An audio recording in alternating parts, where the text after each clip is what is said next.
Catch it all right here Monday through Friday on FS1. All right, welcome back. Whitlock and Wiley, joined by Tony Gonzalez and Greg Jennings. Let's move to Pittsburgh. I'll stay in L.A. Where all the Le'Veon Bell speculation has quieted down a bit this week, and it could be because Bell's backup, James Conner, has done enough to shut everyone up. Conner has 9 rushing touchdowns, 599 rushing yards on the year, good for second and third in the league, respectfully. Bell clearly thought holding out would prove his value, but it appears to be doing just the opposite. There was a moment 3 or 4 weeks ago, week 4, James Conner runs for like 9 yards, Steelers lose. Jeremy Fowler tweets out, Le'Veon Bell's going to be reporting soon. And that's when it was peak Le'Veon. He had won the negotiations, the holdout had worked. And then the next 3 weeks and 4 weeks have happened. Steelers can't lose. James Conner looks like the second coming of Franco Harris. And I think he's blown this negotiation. This guy's, he may sit out all, he's never getting this $14 million back. And I don't know if he's going to get the $40-50 million in guarantee that he thinks he's going to get this offseason. Wrong. wrong. You think he's going to get the money? Yeah, he's going to get this money. Few reasons why. One, the better James Conner looks in this offense, the greater Le'Veon Bell looks in his absence. Because is James Conner better than Le'Veon Bell at playing the game of football? I thought so. No one says yes to that, right? And now you start to imagine if he were there getting those same reps, whoa, what would happen then? So a team out there is thinking that way. Maybe not all 31 other teams, but some team is saying, ooh, they're special with James Conner. They will be insane with Le'Veon Bell. 2, if you look at it and listen to it, every single person says right now Todd Gurley's the best running back in football, right? And then listen to the end of their sentence. Well, Le'Veon Bell is not playing this year. Well, with an asterisk because Le'Veon Bell is not participating. And that lets you know his value hasn't diminished. So James Conner continued to ball. I think Le'Veon probably, he was coming back week 7. He was like, wait a minute, this youngster is out there getting it. And I can get my rest. Wow, it satisfies both situations for him and for me. So I think... Not my accountant. No, he's million. Oh, he lost $9-10 million. He's paying the price to get that money, but at the same time, I think he's going to get that. There's one team out there thinking that same way. Sometimes in situations like this, it's okay that both parties win, and I think that's what we're seeing. We're seeing the Pittsburgh Steelers sticking to their guns, and they're winning because James Conner has produced. But you look at Le'Veon Bell, he's not concerned about what James Conner is doing. He knows who he is. He's not taking those hits. He's still believing that I'm going to get paid, and I think that he will. I don't think that he'll get Todd Gurley money, but he'll come close somewhere around there with somebody else that, to your point, is going to say, man, if James Conner is doing this, we know who Le'Veon Bell is and what he can provide, and for our team, oh, give me that guy. Yeah, Le'Veon Bell, he will get paid, and I think he'll be the highest paid running back in the NFL next year. There's no doubt about it. It's got to go that way. And like you said, both teams won here. There's no long answer here. I think Le'Veon Bell accomplished what he wanted to. But here's my question now: when he does come back, if he comes back, if he does come back, we'll say that. What's his role on this team now? That's the thing. Does he want to play? Is it going to be more of a distraction than an addition? No, I think this benefits him. So because what does he now do? they're gonna be, well, we're not gonna just insert you in front of James Conner. He's like, cool, I can be here. You feel me? I can be here. I still don't have to take these hits. Cool. I'm fine with that. That sounds great, but the emotional context of being in that moment, sitting on the end of the bench and watching James Conner go, the competitor in him is going to be like, I got to get out there. But what about this? Kind of like with Earl Thomas, where he got hurt, you know, he won his contract negotiations. If you're him and you got this guy and you're splitting time, do you even want to play? Or do you like, look, I came this long, I already lost $9 million. I'm not going to risk $4 million or whatever, how much left he can make this year for that big contract that will be there next year. Why do y'all think he's coming back? That's what I'm saying.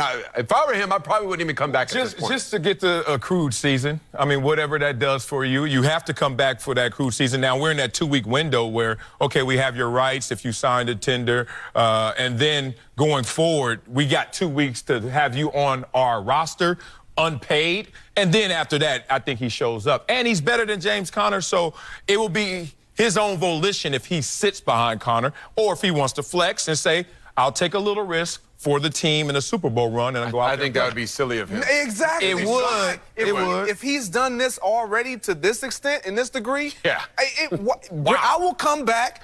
Keep the young pup in. He's doing a great job. But how do you play that out? Pragmatically, you can't walk up to Tomlin and say, No, you're not I'm gonna back, but I'm not back. No, you're not going to say I that. said this is going to be tricky when he gets back, if he comes back. Otherwise, if I were him, I'd just hold out for the rest of the year. Yeah, it works. He must be single. Because I'm saying, if he had a wife, no She way can't get that money up. $55,000 a week. A week? He's just going away. He must be single. Good for you, Le'Veon.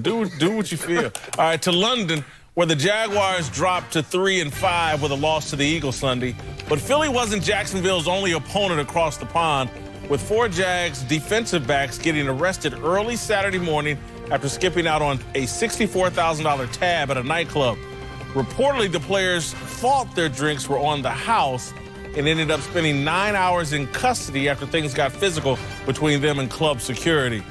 All right, look, I'm going to try to step out of this. I want to hear you 3 football players. Is this to me looks like a bad look, man? You out kicking it 2 days before the game. This is a bad look for the players and Doug Marrone. For me, look, these situations when they occur, and it don't happen all the time. I mean, there are 32 teams out there, and they all got a Friday night and no curfew. It's rare that we hear these stories, but this is just a case of when good intentions can go awfully wrong. What were the good intentions? Just to hang out, just to chill out on a Friday with no curfew and be a grown man in the NFL and kind of live in the Strip spoils. club at 4 in the morning. That's kind of early. I mean, Coach said no curfew. He didn't say 4 in the morning curfew. Like, look, I'm just going to talk from real experience and not this old air-conditioned studio and you know, preaching down to everyone. Friday was the day to go get it early in my career, and everybody did it. I've had teammates miss practice on Saturday. I had teammates miss a playoff game. Had a teammate get beat up, showed up. The practice coach said, disappear, because we don't want to answer these questions of what happened to you on a Friday night.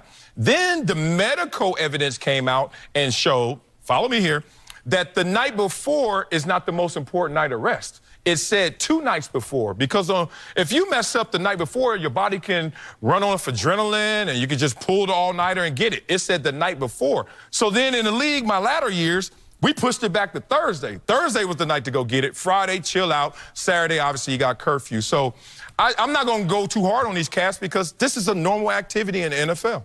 Yeah, I'm not going hard on it anyway because these are all adults. They're going to make their own decision, and we have all been on teams where guys stay out beyond all night, all morning, and come straight to the facility and still do what they need to do. It just went wrong for them because of what they thought was on the house was not on the house. Right. That's the only issue there.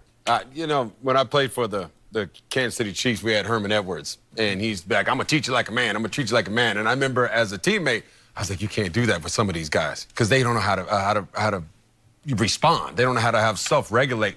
I blame the coaching staff for the Jacksonville Jaguars 2 nights before the game, and you're in London. I know it was like us. When I went to Atlanta, we'd go out there on a Friday if we played a West Coast team. We had a curfew. You know, you had to be home by 12 o'clock. And speaking of Herman Edwards, he said, if you're a true player, then nothing happens good after 12 o'clock. Get everything that you got to get done before 12 o'clock. I don't understand why they are even out on that time of night. But at the same time, when I was younger, I ain't gonna lie either. Friday night, I used to go get home. But I would get home around 1:30, 2 o'clock at the latest, and still go out there and catch some touchdowns. It's in KC, brother. In Buffalo, I got home at 1, too. When I was in San Diego, straight to the facility, baby. I will say this, too, though, because we had the Ty Montgomery situation. Barry Church, you owned it. That's what I'm talking about. You said I'm responsible for my actions. I'll take full responsibility. Way to own it. And look, be real, Tony. In London, it may be 4 o'clock. My body clock is 10 o'clock at the crib. I know I walked in the office before. I was like, hey, Coach, you know what time it is at the crib right now. I'm okay. I'm going to be all right. It's the body clock thing. In Green Bay, I would imagine you were in by 10. Man, hey, look, I was in before 10. I was married. I was never out. Married in Green Bay? Oh, that's no life. All right, thank you, Greg. Tony. Coming up, LeBron James and other NBA stars continue to make political statements, but will they come back to haunt the league? We put on our thinking caps